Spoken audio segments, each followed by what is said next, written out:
Magandang gabi sa lahat ng inyong mga solid Sindak Short Stories listeners.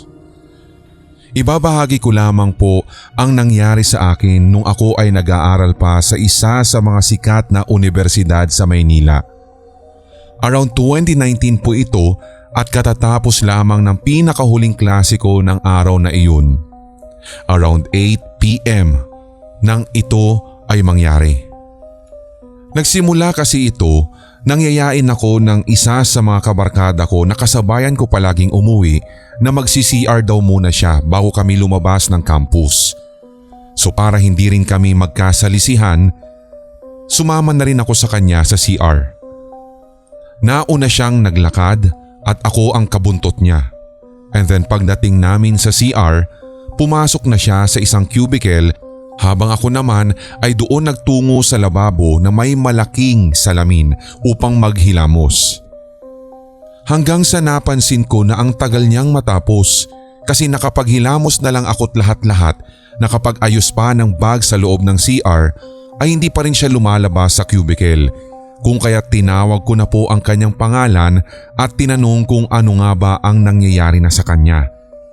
Kaso I got this eerie feeling dahil wala pong sumasagot doon sa loob ng cubicle. Maya-maya ay nagulat na lamang ako dahil tumunog ang aking cellphone sapagkat may tumatawag sa akin sa messenger. At laking hilakbot ko talaga, Sir Red, nang makita kong nag-appear yung pangalan ng friend ko. Siyempre sinagot ko kaagad at hindi ko pinahalata na kinakabahan ako ng sandaling iyon. Tinatanong niya ako kung nasaan na daw ako kasi kanina pa daw siya naghihintay sa classroom simula nung na-dismiss na kami. So napag-isip-isip ko tuloy, sino pala itong sinundan ko? Laksa-laksang kilabot talaga ang inihatid nito sa akin. Naisipan ko pa nga sa katangahan ko na i-check yung dulong cubicle kung saan siya pumasok. At nagulat talaga ako, Sir Red, sapagkat walang tao. Medyo nakabukas yung pinto nun at enough iyon para makita o masilip mo doon sa siwang kung may tao o wala. Napatakbo na lang talaga ako palabas ng CR at pababa ng hagdan. Sa katunayan, talagang nasulit yung katangahan ko nung araw na iyon dahil tumakbo ako palabas nang hindi ko kinukuha yung bag na naroroon sa lababo. That's why nagpasama na lang ako muli doon sa talagang kaibigan ko na akala ko kanina ay siya yung sinusundan ko. Nang makuha namin ito, agad ay sinita pa kami ng guard kung bakit naroroon pa daw kami sa building. Sa katunayan, Sir Red, kapag naaalala ko ito or sumasagi sa isipan ko kahit isang saglit, hindi ko talaga maiwasan na kilabutan kahit nga po nasa loob lang ako ng sasakyan. Awa din ng Diyos ay wala naman pong masamang nangyari sa kaibigan kong iyon na ginaya at bukod pa doon, hindi naman na ito naulit pa. Sindak. Good evening sa lahat ng inyong mga Sindak Short Stories listeners at lalong-lalo na sa inyong Team Sindak, Sir Red. Just call me the hell I care. Ito pong ibabahagi kong kwento ay nangyari po sa isang museum sa Antipolo. Skeptic po talaga ako pagdating sa mga kwento about ligaw na spirits o kaya naman yung mga hindi matahimik na kaluluwa, which is noong una ay parang sa mga MGB style or KMJS lamang siya na-feature, not until ako mismo ang maka-experience ng bagay na to. Noong una pa nga'y tinatawanan ko yung mga paranormal researchers katulad ni Ed Kaluwag, pero totoo pala talagang may nag-e-exist na hindi natin inaakala. Hindi ko nga din po maisip talaga hanggang sa ngayon, Sir Red, sa kung bakit ano ang pumasok sa kokote ko at minove namin ng best friend ko yung sanay weekend trip sa isang hindi masyadong crowded na lugar. Kaya naisipan namin of all na mga pwedeng mapuntahan sa Antipolo ay itong isang museum na ito. So instead of weekend, Friday namin ito pinuntahan dahil alam kong walang gaanong tao or konti lamang ang pumupunta doon. And gusto ko naman din talaga yung ganun para masolo namin yung amenity o kaya kung ano man yung i-offer nitong museum. So tama nga, pagpunta namin doon, konti lang yung tao. Pagpasok pa lamang po namin sa bisinidad, nag-freshen up muna kami at na-amaze talaga ako sa bathroom nila kasi sobrang makaluma ng mga furnitures pero ang bango. So after nyan, we proceed doon sa rooftop. Bago ko po tuluyang maihakbang ang aking mga paa doon sa stairs, itong bestie ko ay nagtanong na kung pwedeng wag daw muna kaming pumunta or wag na muna kaming umakyat. Sinabi kong bakit hindi? Pero she asked me to stop para magpicture. So nagpost na lang ako para nang matapos na lang talaga at nang maakyat din namin yung ikalawang palapag. So after 2 shots, bigla-bigla si Red may humampas sa braso ko at napakalakas nito to the point na muntik na akong matumba. Buti ay naibalansi ko pa ang aking katawan dahil kung hindi ay talagang mahuhulog ako.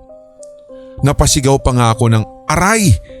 At ang nakakaloka dito, yung best friend ko ay parang walang napansin at tuloy-tuloy lang sa pag-take ng pictures. Sinabi ko sa kanya ang nangyari. Pero ang nakapagtataka, hindi naman daw niya akong narinig na umaray. Ang narinig lang daw niya ay yung biglang pagtahol ng aso sa labas. Pero wala naman pong aso sa perimeter. Wala akong nakitang aso doon sa mismong bisinidad ng gusali. Hindi nga siya naniwala sa kwento ko at ang sabi pa nga ay baka nananakot lang ako. Tuloy para akong nasampal na ganun pala yung feeling kapag kinukumpirma mong may naramdaman o may nagpakita sa'yo.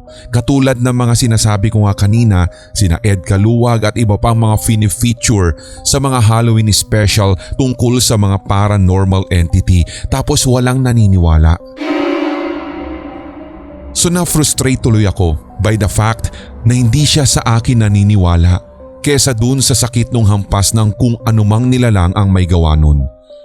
Tininan ko naman yung braso ko pero wala naman po siyang kapasa-pasa or kahit bakat man lang nung masakit o malakas na pagkakahampas. Nagsorry na lang ako and then afterwards ay nagtungo na lang po kami sa taas ng museum. Kinagabihan, bago matulog, ito ang laman ng aking isipan.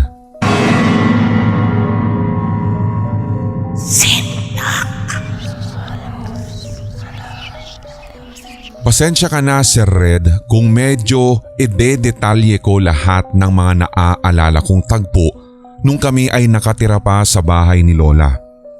Kapag Burmans kasi, nasa labas ng kwarto sa second floor ako natutulog dahil ang lamig doon.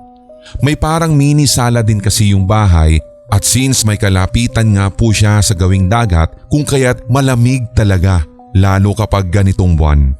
Mapapahimbing talaga ang tulog mo kahit wala kang ang electric fan. By the way, nakatira po pala kami sa isang probinsya kaya yung mga roads namin dito ay medyo may kalaparan and as early as 8 PM ay wala na rin po masyadong lumalabas.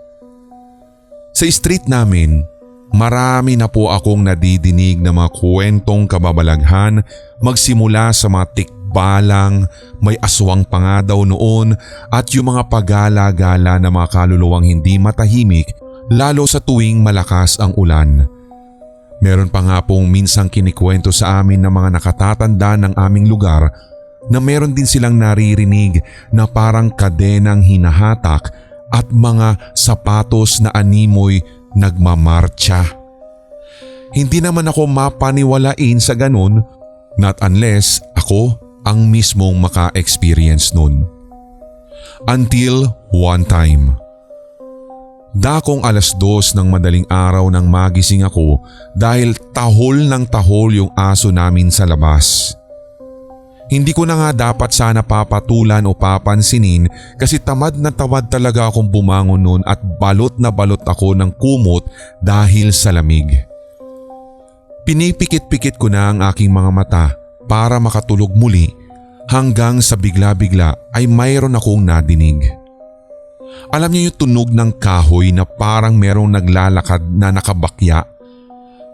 Parang ganun po yung naririnig ko, and hindi po siya nanggagaling sa loob ng bahay namin, bagkus ay doon sa pinakakanto ng street namin kung saan naroroon din nakaharap yung aso naming tumatahol.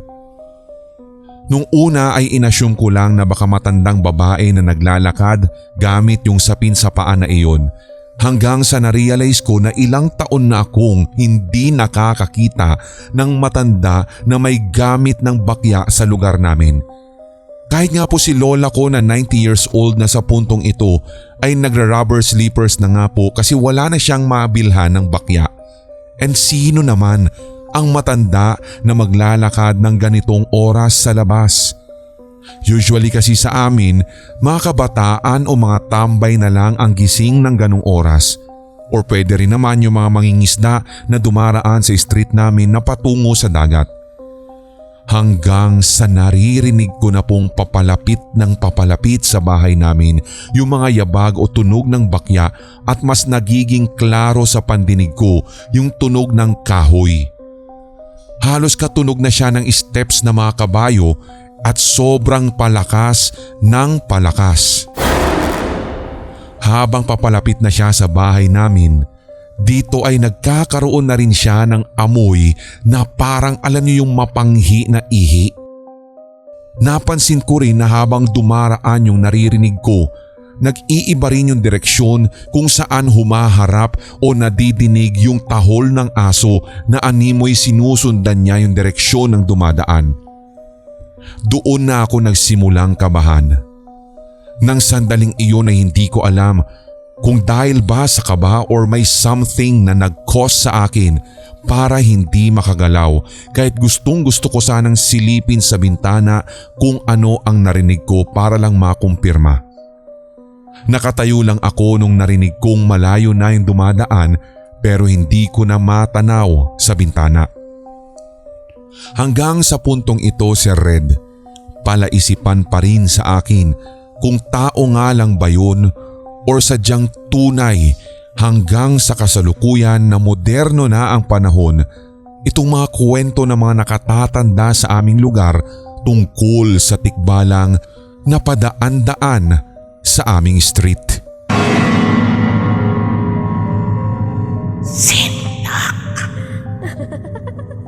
Naaalala ko itong kwento ng katikista namin nung ako ay high school. Sabi niya, nagkataon daw na nung time na ito ay nagkaroon ng camping o overnight sa eskwelahan.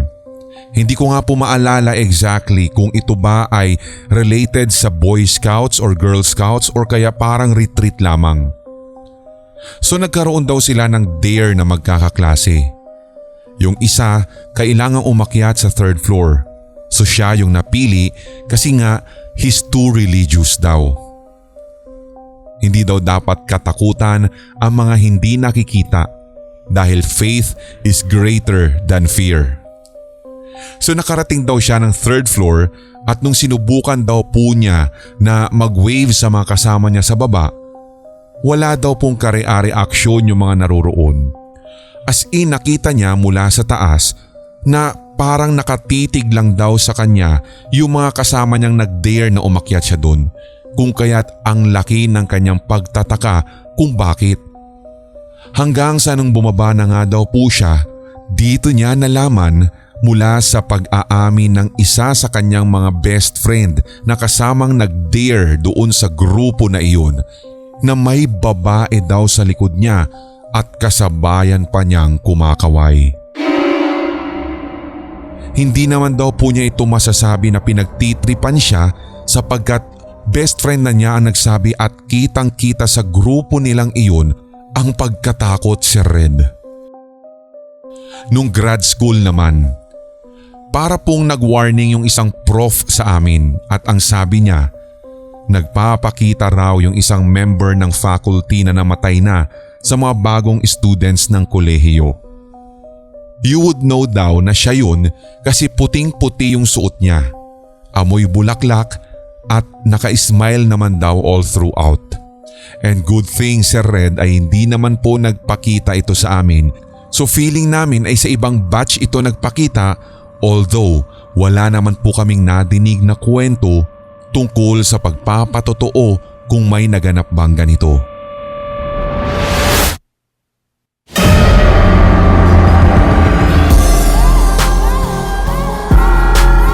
At inyong napakinggan ang tampok na one-shot Tagalog horror story.